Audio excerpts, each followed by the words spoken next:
Good day everyone. So ating topic sa araw na ito ay forensic assessment still under our subject forensic social work. Okay, so to begin with, let's define assessment first. Okay, so according to Max Sipurin, yan ay defined sa Social Welfare and Social Work, fourth edition na book ni Telma Lee Mendoza. Ano sabi niya dyan?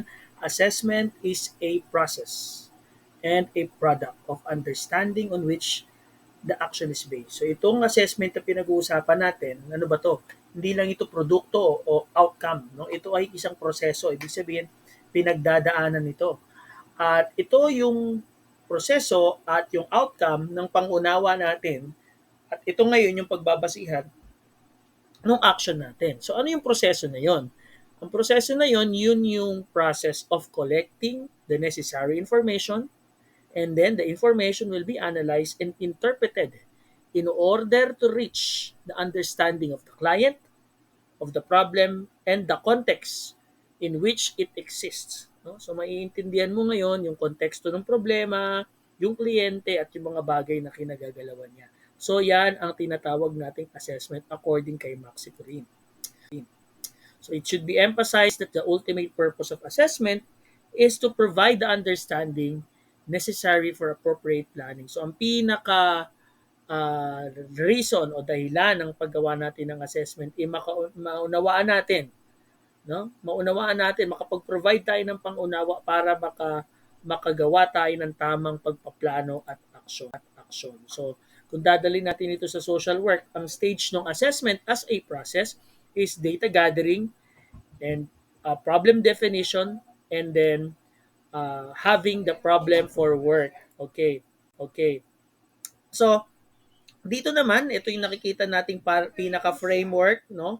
Pinaka-framework ng ating assessment process. So, meron tayong data gathering, the problem for work, and after you gather relevant data, you will produce a problem for work that is agreed from you and the client. And then after that, it will result an assessment statement as the outcome. Yun na yung pinaka-outcome, no? Okay. So, in court setting, a comprehensive assessment is a broad-based process. Yan. So, kung pupunta naman tayo dito sa setting ng court, so yan na isang broad-based process that involves the careful interviewing of the client with other witnesses as necessary, review of documents and reports such as medical, psychological, and school records as appropriate. So kung dadali naman natin yan sa setting ng court, ganun pa rin yan, pero gumagamit na tayo ng careful interview, gumagamit tayo ng witnesses or mga significant people as a collateral interview, and then we will use also other documents such as what is mentioned there, medical, psychological, and school records kung ito ay kinakailangan. No? No? So the forensic assessments are conducted to collect information necessary to answer the questions of concern to courts and to legal or child welfare authorities. So itong mga assessment na to, we answer several questions which is we will mention after this slide, no? Which concerns to the courts and other legal or child welfare authorities. So ano tong mga questions na to sa forensic assessment na ating sinusubukang sagutin? So number one is the welfare and interest of the child, specifically in child custody cases. No? So, ano ang welfare at best interest ng bata? So, yan ang tinitignan natin sa assessment. No? Number two, the competency of an individual to manage his or her own finances and affairs. So, yung kakayanan niya na ayusin yung kanyang kaperahan, yung kanyang affairs. No? Number three, one's level of criminal responsibility. No? The assessment of discernment as to our context. And lastly, the parenting capability in the cases involving the termination of the parental rights. So tinitignan natin yung capacity ng magulang, no? Parang parental capability assessment 'yan sa local government, no? At kung termination ng parental rights 'yan, pinag-aaralan natin yung kapasidad niyan ng parenting ng mga parents na involved. So, more definition of assessment, the primary responsibility of the social worker here is to collect the relevant information to assist the court to understand the issues that may not be understood by a normal or a lay person or a regular person. So we provide the court the necessary information, no? The social context of the cases, child custody, guardianship, in order for the court to have an idea what's happening, no? Na hindi ganun naunawaan ng mga lay person. So it's really an expert thing to do in the court setting. So, punta muna tayo dito as one first part of the process in of assessment is let's just have a review. I think dinidiscuss nyo na yan. Pero let's have a review on the different sources of data or the data gathering sources according to Lee Mendoza 2022. So number one, syempre, yan ang primary source dyan, syempre, ang client. The primary source of information. And we have the secondary sources of information. This is the significant others of the life of the client. So who are they? There are the personal relationships, parents, sibling, relatives, and friends. At pwede rin mag-extend yan sa mga bagay na kilala at nakaka-relate siya like sa school, sa kanyang employment, sa church niya, at sa mga involvement niyang organization. So, mga significant others niya, no? Yan ay pwede nating source of the information or secondary sources. And one of the source of information is the existing data. Yung mga record na na-collect na, mga report na galing sa iba't ibang professional like doctors, teachers na naging teacher sila, or kung galing na siya sa isang agency o nakausap na siya ng isang social worker, no? Yan ay parte ng ating existing data. So number four, so one and not but not the least, the last source of information is the observation of the worker. The worker's own observation. No? The worker often has opportunity to observe the individual client alone or interaction with others. So minsan, nakikilala mo, nakaka-gather ka ng data during interview mo kung ano yung nararamdaman ng kliyente, ano yung nakikita mo sa kliyente, nung pinresenta niya yung sarili niya sa iyo, ano yung kanyang oobserbahan sa kanya, that is part of the data gathering. Part. So as part of the assessment, kailangan nating tandaan yung mga different part of data. Okay? Okay? So, after that, you are able to, data gather the relevant data on different sources. Papasok tayo dito sa next stage or next process, no? The problem definition according to Compton and Galloway as quoted by Lee Mendoza in her book published in 2022. So of course, the intake, no? The intake may be accomplished in one session with the client. So this is the common practices of social agency. So the problem definition has a different anong tawag nito? Parts, no? Of course, the presenting problem, no? The presenting problem may be stated as a symptom, anxiety, lack of motivation, nag-aalala po kasi ako sa anak ko, nag-aalala po kasi ako sa asawa ko, no? Pwedeng ganon, pwedeng behavioral configuration, marital discord, poor school performance and employment, hindi po kasi kami lagi nagkakasundo ng asawa ko, yan, ganon. Or as needs, no? Pwedeng wala po kasi akong perang pambili. The client's problem may be such requires immediate action. So, of course, to define the problem, you must identify what is the presenting problem, and it happens during the intake process. No? And this is the different presenting problems, symptoms, behavior configurations, needs, and sometimes it requires immediate action, lalo na kung may medical attention kailangan. So, in a court setting, so a presenting problem revolves around the issues raised by the petitioner or the respondent, or most of the time it's about the reason why or she filed the case. So kasi syempre pag naging court case na yan, yun na ang pinag-uusapan dyan, bakit nagsampahan ng kaso. At malalaman mo during the interview ano yung mga pinagdaanan nila. So usually yan yung presenting problem. Okay, so that is, no, yan yung problem. Actually mahaba yan yung different typologies of problem, pero I just want to discuss to you the process of taking the assessment. So it involves data gathering and the problem definition. But this time we will focus on the creation or the crafting of the assessment statement. No? So after you are able to have the data gathering and the problem for work, you will now write the assessment statement. Ito na yung pinakasalita. No? Sabi ni Mac Mahon, no, as quoted by Lee Mendoza once again in her book, written on 2022. Sabi dyan, how does the worker write an assessment statement after she gathered the data that led to an agreement between her and the client about the problem for work? So, paano mo susulat ngayon yan? Nakapag-gather ka na ng data. So, nasulat mo na yung background information yan. No? Nagkaroon ka na ng informasyon about sa problema niya at nagkasundo na kayo na, ito ang problema ang aayusin natin. So, paano yan isusulat? No? Okay. Okay. So, sabi ni Maria O'Neill McMahon, no, uh, na sinabi ni Thelma Lee Mendoza na ito daw, yung idea daw ni McMahon ang pinaka-appropriate sa Philippine setting. At sabi ni McMahon, meron daw tatlong component ang isang assessment statement na ginagawa ng mga social workers. No?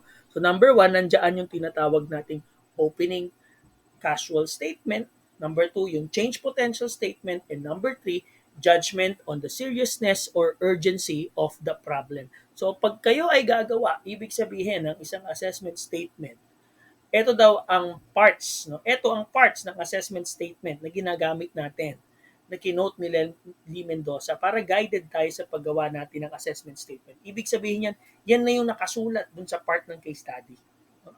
Yung assessment statement sa dulo. No? So ano yung ibig sabihin yan? No? So di-discuss natin isa-isa yung tatlong component na sinasabi ni McMahon na component ng assessment statement. So unang-una, nandiyan yung tinatawag nating opening causal statement. No? Causal, I mean. No? Causal. Okay, causal statement. This requires the worker to clearly indicate who has the problem and why the problem exists that time.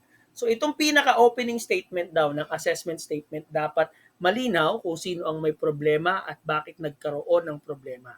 The why can consist the immediate causal factor which may have resulted from a series of factors. So pwedeng yung isa munang immediate causal factor yan at yun ay magre-resulta ng mas marami pang factors. Halimbawa, why the child has been involved in the drug case. No?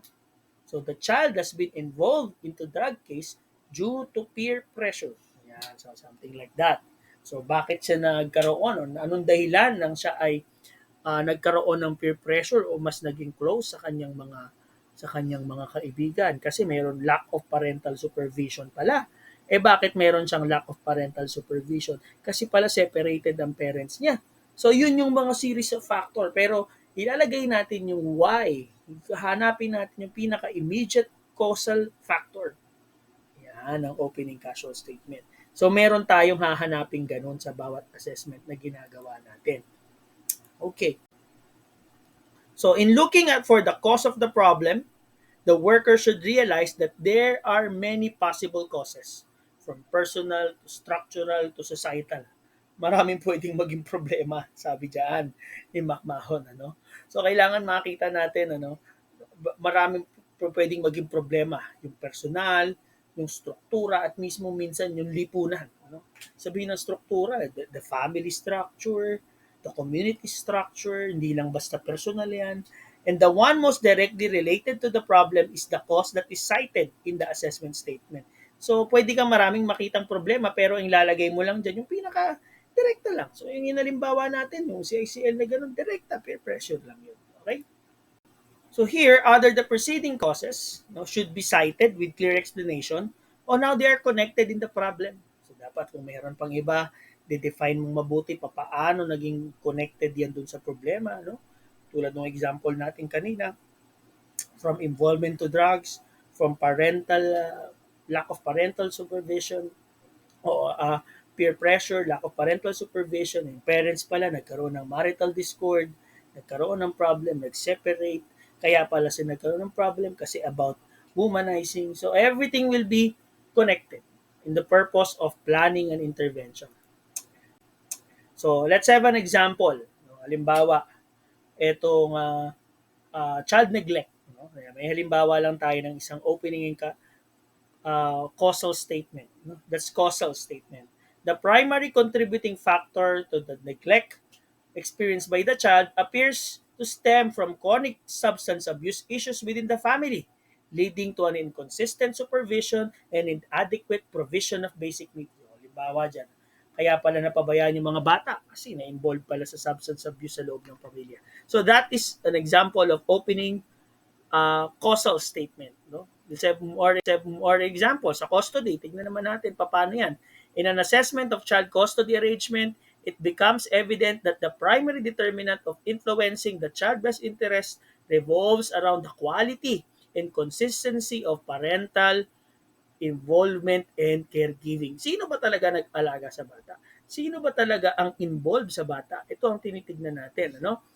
So, factors such as the parent ability to provide a stable and nurturing relationship or environment, the history of active engagement to the child's life, and their demonstrated capacity to prioritize child emotional, physical, and developmental needs emerge as a pivotal consideration in determining the most suitable custody arrangement.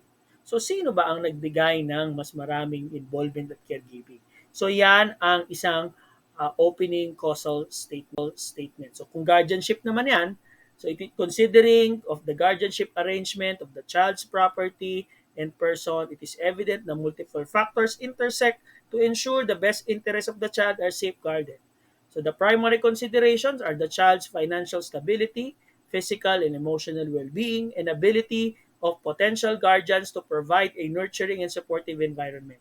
So, yan ang tinitignan. No? The factors such as familial situation, existing relationship of the potential guardians, and the extent of property underscores the complexity of the decision-making process. So, the overarching goal is to remain secure, a secure guardianship arrangement that promote the child's growth and development.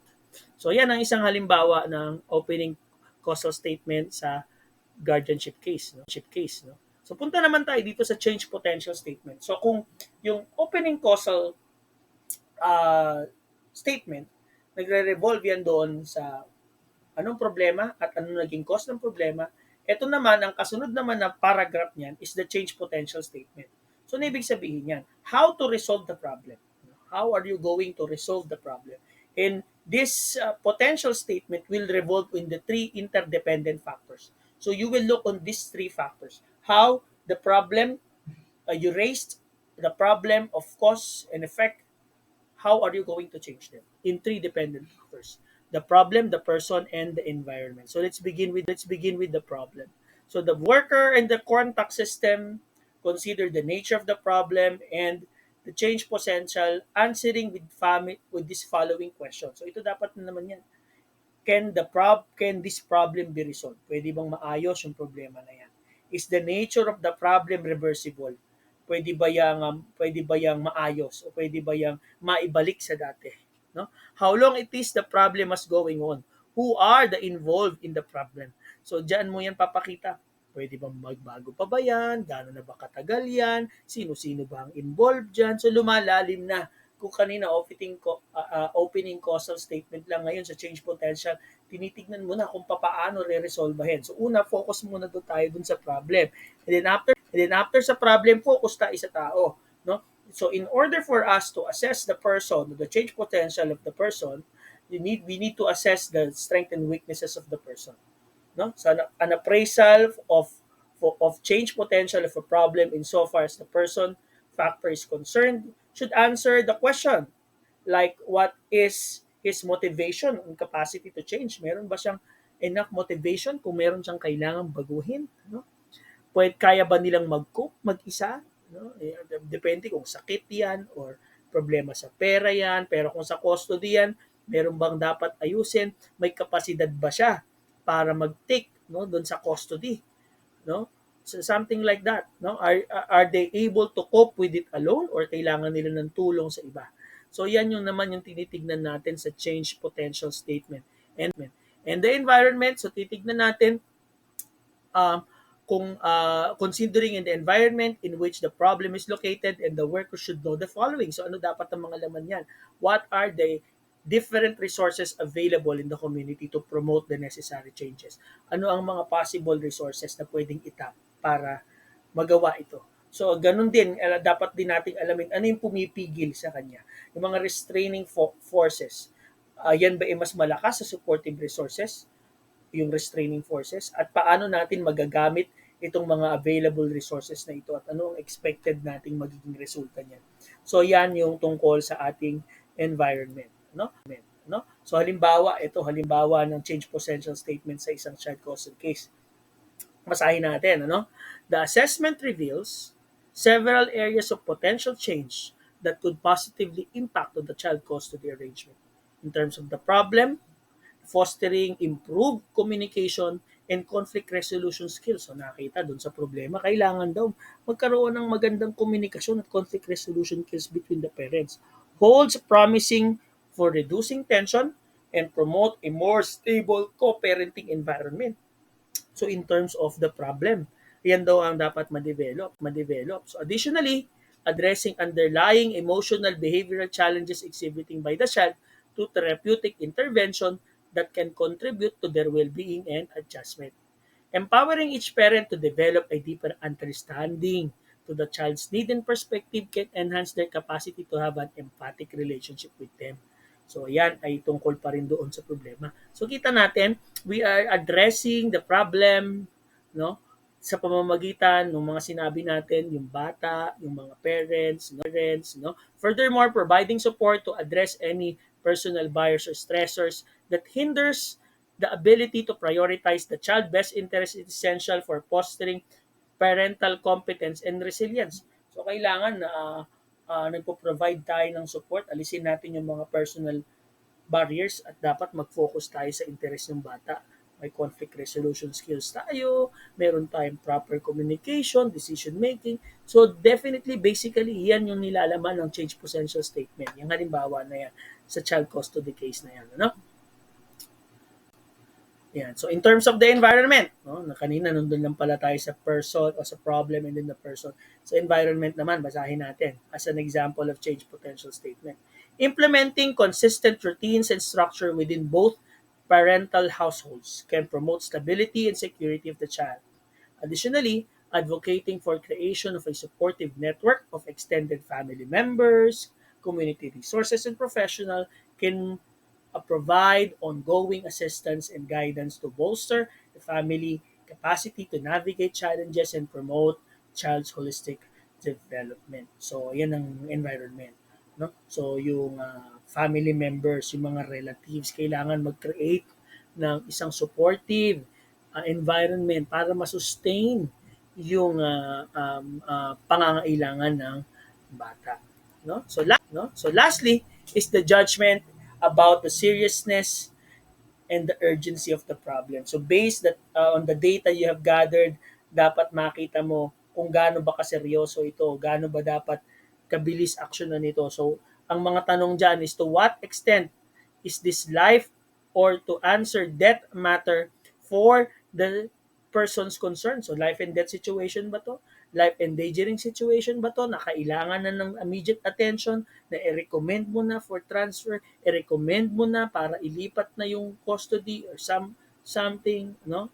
So yan dapat ang mga sasagutin natin. So meron tayo ulit halimbawa, no, example sa child custody case. So next paragraph na ito, no? After careful assessment, it is evident that the seriousness and urgency of child custody dispute are substantial given the significant impact on child well-being and development. The relationship of the parents can be characterized by frequent conflicts and unresolved disputes, creating a high, volatile, and emotionally charged environment that directly affects the child's sense of stability and security. So pag ganun talagang nakikita, hindi na stable yung bata. So saan mo yan? Dahil sa pag-aaway nila, so saan mo siya i-recommend na dalhin? Yun na yung pupunta sa recommendation. So what you have seen is the different parts of assessment as a process, no? Data gathering process, the problem definition, and the creation of the assessment statement. And the assessment statement has different parts. No?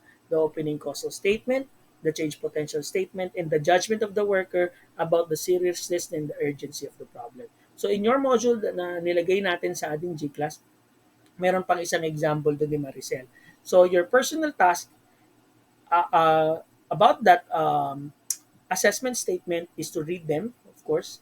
Basahin nyo siya at hanapin ninyo kung nasaan yung three parts or components ng assessment statement na yun. Nasaan yung opening causal statement, change potential statement, and the judgment about the seriousness and urgency of the problem. Yan ang inyong assignment na gawin ninyo, no?